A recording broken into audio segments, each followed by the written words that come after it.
بسم اللہ الرحمن الرحیم۔ عباد الرحمن سورہ فرقان میں اس کے آخری رکوع میں اللہ تعالیٰ نے کچھ لوگوں کی خصوصیات بیان کی ہیں اور انہیں خاص کیا ہے۔ ان کے خاص ہونے کی وجہ سے اللہ تعالیٰ نے انہیں عباد الرحمن کہا ہے، یعنی اللہ تعالیٰ کے بندے۔ وہ لوگ جو اللہ کو اپنا مالک مانتے ہیں انہیں عبد کہا جاتا ہے۔ عباد یا عبید اس کی جمع ہے، مگر یہاں اللہ تعالیٰ نے عباد کا لفظ استعمال کیا ہے۔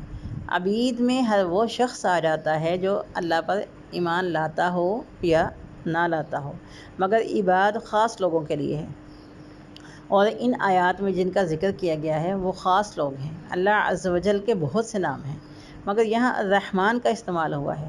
جب اللہ کی محبت اور رحمت انتہا کی ہو اور فوراً مل جانے والی ہو تب اللہ تعالیٰ رحمان استعمال کرتا ہے۔ سو اللہ تعالیٰ کہتا ہے کہ الرحمن کے خاص بندے، یعنی وہ جنہیں اللہ کی خاص رحمت فوراً نصیب ہو جاتی ہے، جن پر اللہ تعالیٰ بہت مہربان ہے۔ اللہ تعالیٰ نے ان لوگوں کی تفصیل بیان کی ہے۔ یہ ایک گروہ کی تفصیلات نہیں ہیں، یہ 10 گروہ ہیں اپنی اپنی خصوصیات کے ساتھ۔ یعنی ضروری نہیں کہ کسی انسان میں یا کسی ایک گروہ میں یہ سب خصوصیات موجود ہوں، ایک چیز بھی ان میں موجود ہے تو یہ عباد الرحمن ہے۔ جب آپ ان کے متعلق پڑھیں گے تو سوچئے گا ضرور کہ آپ کس گروہ کا حصہ ہیں۔ ضروری نہیں کہ کسی ایک کا ہی حصہ ہوں، آپ 2 یا 3 کا بھی حصہ ہو سکتے ہیں۔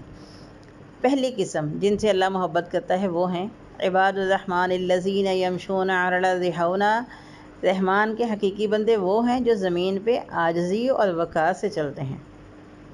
آپ زمین پر جیسے بھی چل رہے ہوں، کہیں بھی ہوں، گاڑی میں ہوں، آپ خود کو اپنے رب کے آگے کمزور محسوس کرتے ہیں، آپ کی چال میں عاجزی ہے، آپ کی گفتگو میں عاجزی ہے، تو آپ ان میں شامل ہیں۔ بعض اوقات آپ کی زبان میں غرور چھپا ہوتا ہے، اور بعض اوقات آپ کسی کو دیکھتے ہیں تو اس میں غرور ہوتا ہے۔ آپ جس طرح خود کو ظاہر کرتے ہیں اس میں غرور چھپا ہوتا ہے۔ یہ سب یمشون علی الارض ہونا میں نہیں۔ ممکن ہے کہ آپ ایک بہترین جاب کرتے ہوں، آپ کے کسی جاننے والے کی اتنی بہترین جاب نہ ہو، اس وجہ سے آپ اس کے ساتھ بیٹھنا پسند نہیں کرتے، جبکہ اللہ تعالیٰ نے آدم علیہ السلام کی تمام اولاد کو عزت عطا کی ہے۔ پھر آپ کون ہوتے ہیں خود کو کسی سے برتر سمجھنے والے اور کسی کو اپنے سے کمتر سمجھنے والے؟ آپ کو معلوم ہونا چاہیے۔ آپ کو کیسے معلوم ہو کہ آپ میں عاجزی ہے؟ اس کے آگے ہی اللہ تعالیٰ جواب دیتے ہیں وَإِذَا خَاطَبَهُمُ الْجَاهِلُونَ قَالُوا سَلَامًا۔ جب جاہل لوگ ان سے گفتگو کرتے ہیں تو وہ سلام کہتے ہیں۔ آپ انہیں سلام کہتے ہیں، یہ مہذب طریقے سے گفتگو کا اختتام کرتے ہیں۔ آپ کو یہ کرنا سیکھنا ہوگا۔ اگر آپ نہیں کر سکتے تو آپ اس کیٹیگری میں شامل ہونے کے اہل نہیں ہیں۔ آپ نہیں جانتے کہ لوگ آپ سے ایسا برتاؤ کیوں کر رہے ہیں۔ ممکن ہے ان کی زندگی میں کافی مسئلے ہوں جس کے باعث وہ آپ پر غصہ کر جاتے ہوں، اس لیے آپ کو ان سے اچھا برتاؤ کرنا چاہیے۔ کچھ مرد اور خواتین تھے جو نبی صلی اللہ علیہ وآلہ وسلم کے پاس آ کر ان پر چلانے لگ گئے تھے، اور وہ مسلمان تھے۔ آپ صلی اللہ علیہ وسلم ناراض نہیں ہوئے۔ جب لوگ آپ سے برا برتاؤ کریں تو آپ کو نرمی سے جواب دینا چاہیے، یہ سنت ہے۔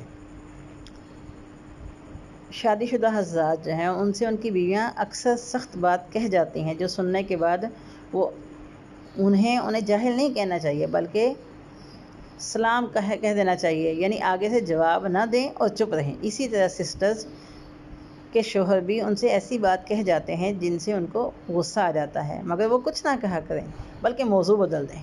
اس کا مطلب یہ بھی نہیں کہ کوئی آپ سے لڑ رہا ہو تو آپ آگے سے سلام کہنے لگ جائیں۔ اس کا مطلب ہے کہ آرام سے بات کریں، اس طریقے سے بات کریں کہ سامنے والے کو برا نہ لگے۔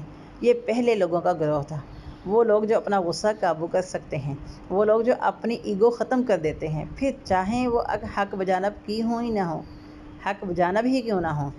میں آپ کو امام ابو حنیفہ کا قصہ بتاتی ہوں کہ اپنے وقت کے عظیم فقیہ تھے۔ لوگ ہر وقت ان کے پاس فتوے لے کر آیا کرتے تھے۔ ان کی والدہ نے ان سے سوال پوچھا تو انہوں نے جواب دیا، مگر والدہ نے کہا تم نہیں جانتے، میں کسی اور سے جا کے پوچھ لیتی ہوں۔ اب جس شخص سے وہ پوچھنے گئیں وہ فتویٰ نہیں دے سکتا تھا۔ اس نے کہا پہلے اس پر ریسرچ کر لوں پھر آپ کو بتاؤں گا۔ وہ ابو حنیفہ کے پاس آیا، ان سے کہا کہ آپ کی والدہ آئی تھیں اور ایسا ہوا۔ ابو حنیفہ نے کہا یہ جواب ہے اس سوال کا، مگر انہیں یہ نہیں بتانا کہ میں نے تمہیں بتایا ہے۔ بعض اوقات آپ کی فیملی میں ایسے لوگ ہوں گے جو آپ کو سننا پسند نہیں کریں گے۔ ممکن ہے آپ مگر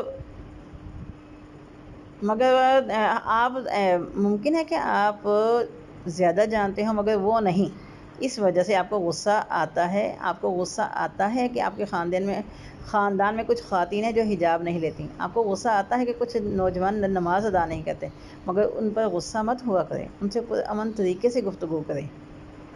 آپ کا غصہ انہیں دین سے دور ہی لے جائے گا. بس ایک وقت تھا کہ جب آپ خود بھی تو نماز نہیں پڑھا کرتے تھے، اگر تب کوئی آپ پہ غصہ کرتا تو کیا آپ نماز پڑھنا شروع کر دیتے؟ سوچیں اس بارے میں. آپ کو ان سے نرمی سے پیش آنا چاہیے اور اللہ سے دعا کرتے رہنا چاہیے کہ اللہ ان کا دل نرم کر دے. اللہ عز و جل نے موسیٰ علیہ السلام سے فرمایا کہ فرعون سے اچھے سے پیش آنا. وہ فرعون جس نے موسیٰ کو قتل کرنے کی کوشش کی تھی، وہ ہر سال ہزاروں بچوں کا قتل کرتا تھا، خود کو خدا کہتا تھا. کتنی وجوہات تھیں اس سے نفرت کرنے کی، اور اللہ تعالیٰ نے فرمایا کہ جب تم اس کے پاس جاؤ تو اس سے نرمی سے بات کرنا. اگر انہیں نرمی سے برتاؤ رکھنے کا کہا جا سکتا ہے تو آپ سے کیوں نہیں؟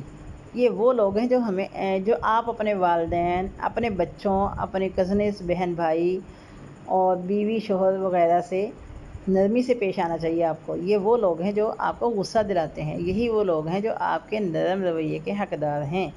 یہی کارو اسلامہ ہے اور یہی لوگ کارو اسلامہ کے حقدار ہیں.